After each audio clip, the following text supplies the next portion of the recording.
Hey guys, Adam Perry here with TrueDFS, and I'm going to go over today's NHL playoff DFS slate, and it may be our last slate. So we are going to be rooting hard for Washington and Winnipeg, for Washington and Washington and Winnipeg, right? Because they're down 3-1, and if both of them can continue these series, we're going to get another 2-game slate. But if neither can or one can, we are down to only showdowns, and we just really won't have much to do. So here's hoping that the Capitals and the Jets get it going in the series tonight, and we get some more slates to go. So we're gonna be rooting for that hard. Now I'm gonna go over the slate real briefly using SaberSim. Remember to like and subscribe, and if you like what you see here, and you should, check out TrueDFS.com. The price is right. Like, you could get SaberSim that I'm going to use here, and the Pay Dirt DFS model that we've used for prop betting, and Goldie's projections that we're going to use, and Sheets' projections, and the premium Discord, all for not much more than you pay a la carte. So it's really worth it. I urge you to check it out. We're working on the website. We're going to have a brand new website soon. So there's a lot going on, a lot to like. Hockey's over, but baseball is in full throttle, so check it out. So let's go ahead and build. I'm going to switch to Goldie's projections, and I'm not going to really make any other changes. I'm just going to take off minimum salary. It's a 2-game slate, so I don't really care too much about the stacks I get. I figure that I'll get a lot of 5-man and 6-man. SaberSim kind of loves those anyway. But some of these low correlated stuff, even on a 2-gamer, I'm probably not going to play them. So I'll keep in the 3-3s and the 3-2-2s. The rest of these, I don't know that you can really play them, and I don't see any reason to build them. So let's go ahead and build. After we do this, we'll do FanDuel. We'll check out some of the best prop bets on the night, and we'll get out of here.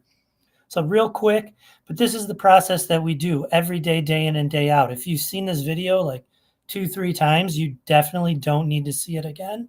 You know the drill, right? So it is something that we want to be able to repeat. We want to be able to do it in 10 minutes right before lock when we have the sharpest projections and all the news is out. And so that's what we practice. So these are just practice reps that we get in every day going through our process. So let's see, we've got these sims run, and let's see who we get to. Now, I think that the quote-unquote flagship, right, it's not huge, but the quote-unquote flagship for the NHL DFS slate is 44 entries, so we'll set it there. We've got it sorted by ROI.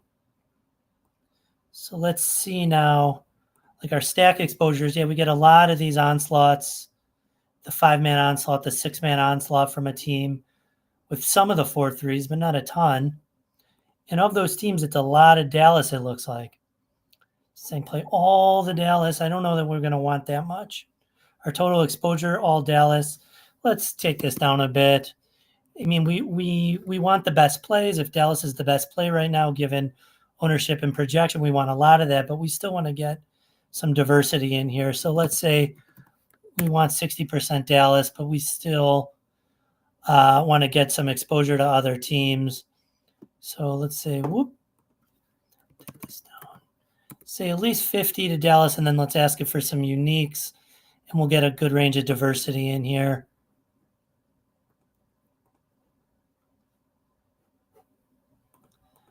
So there you have it. We've got Dallas. Sorry, I skipped off of that. Dallas followed by Winnipeg, a little Washington, a little Carolina. So we're mostly going to have Dallas, and then a little bit of exposure to every other team, getting some diversity in there. I like that. When we build on FanDuel, we'll keep that in mind. Right? Our highest exposed player is Mikko. He has been just the absolute nuts in real life and in DFS with the hat tricks. And what he did to Colorado was just insane. We've got a lot of Logan Thompson, but nothing too crazy on our goalie exposures. So most of Logan Thompson, followed by Ottinger. The Ottinger makes sense. And then the low probability Logan Thompson play, but if they do win, we got a nice bit of leverage on Carolina. So I like that. So if the slate were right now, we'd lock it in, and that's how we go. So let's build on FanDuel, and let's keep in mind that on DraftKings, we played 50% Dallas. So we're not going to take like some huge heavy exposure to Dallas here. We're going to kind of smooth out our portfolio a little bit and get some exposures everywhere. So let's take the min salary off. Let's switch to Goldie's projections. And let's get rid of some of these really just nonsense stacks, we'll call them. The threes with no correlation. We're not going to play those. Whoops. All right. Go ahead and build. See where we get. Let's take a look. Let's get this queued up for betting. James said he's got about a 5% ROI in NHL prop bets over the course of the season. That's pretty impressive. We're pretty happy. We're taking that. We've had some ups and downs in the playoffs, but overall the ROI is positive. Really happy with the results of the pay dirt model. And remember, you get access to this at TrueDFS. Let's skip back over to FanDuel, and then we'll go look at some of the top bets. Here we go. On the Sims, this is a 40 entry contest. So we got our simulations running. So if you are new to this, contest sims, what they do is they say if everyone else is doing, XYZ in the contest, they're playing these stacks, they're playing these players at these sort of rates, well, then your lineup is going to grade, this well against them. And this is what the ROI of your lineup in the long run is going to be. And it's going to do that for all 5,000 lineups that we built, and then we're going to rank them.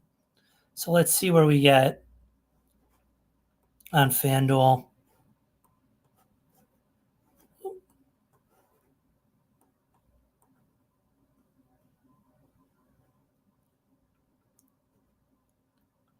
Here's our exposures. A lot of OV. See a lot of Ottinger here. Makes me think we're going to have a lot of that Dallas stack. But let's see. We've got some of the 3-mans, but a lot of 4-mans in here, especially the 4-3. And yeah, it's that 87% Dallas, 87% Washington. So let's demand at most 35% Washington, or Dallas, sorry. And then we're going to have a ton of Washington. Let's say we cap that at 50. We have no team more than 50. Winnipeg at 50, and now we got a nice diverse range of plus EV lineups. We'll see how far down. Whoop, can we not do it? All right. 60.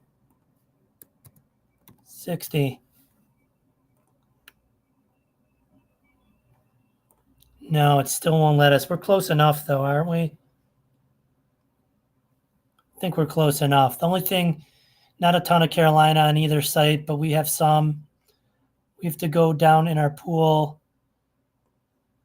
Not that far. 366 out of a 5,000 pool. We still have a pretty strong ROI. I think we're going to take that and run with it on FanDuel. Let's just make sure we're not overexposed to any players, especially goalies. 60 on Ovi. I'm okay with that. We still have a ton of the Logan Thompson. Let's say, no, it's not going to be able to do this exactly, but let's take down Logan Thompson just a hair. Let's see if we can make that happen. No, we can't make it happen. All right. So we're riding with Logan Thompson tonight in 40%. But as far as stacks, we've got a nice range of diversity. So imagine we're doing this 10 minutes before lock.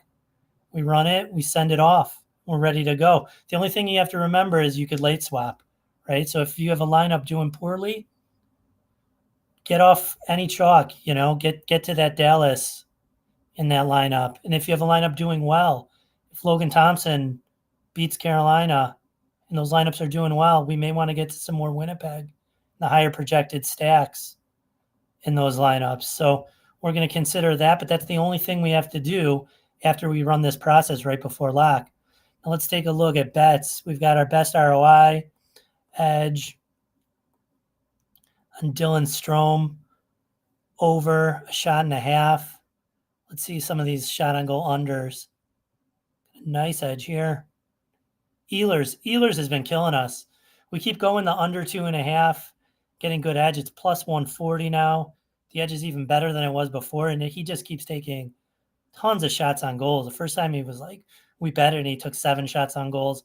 We bet he took 5 shots on goals. So we've not been close on the Ehlers. But you know what? It's process.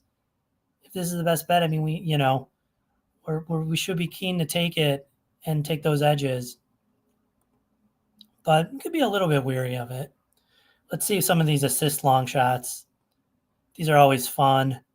You got to remember to taper your bet size. Do something like, if you're not using Kelly, at least cut it down to a half unit, quarter unit, something like that. Plus 230 on Tyler Seguin.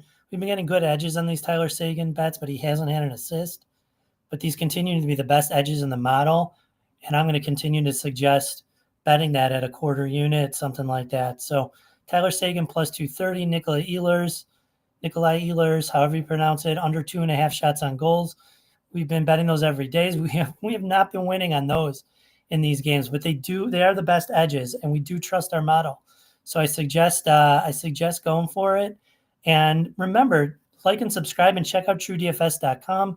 You could get that trial and get access to all of this and all these top bets, right? So even if you aren't comfortable with the ones that haven't performed lately, there's a lot of good bets in these in the model, and we're going to be riding it throughout the playoffs. So there you have it. We went over DraftKings, we went over FanDuel, we went over the bets. I wish you good luck, and I wish since I'm not a fan of any of these 4 teams, I wish the Capitals and the Jets good luck so that we get another slate going. And with that, I am